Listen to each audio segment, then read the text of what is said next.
আসসালামু আলাইকুম ওয়া রাহমাতুল্লাহি ওয়া বারাকাতুহু। বন্ধুদের জন্য একটি গুরুত্বপূর্ণ দোয়া নিয়ে এলাম। এই দোয়াটা হচ্ছে, আপনি কষ্টে দুঃখে পতিত হয়ে আছেন, রোগে আক্রান্ত হয়ে আছেন, যে হয়তো কোনো যুবক ভাই কাউকে ধোঁকা দিয়ে দিয়েছে কোনো মেয়ে, তার দুঃখেও আপনি ব্যথিত হয়ে আছেন।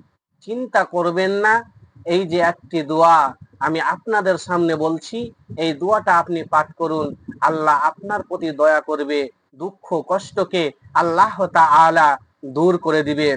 দোয়াটা হলো এই, আন্নি মাসানিয়াদ-দুররু ওয়া আনতা আরহামুর রাহিমিন। এর অর্থ হলো, আল্লাহ আমি দুঃখে কষ্টে পতিত আছি, আল্লাহ আপনি সর্বশ্রেষ্ঠ দয়ালু।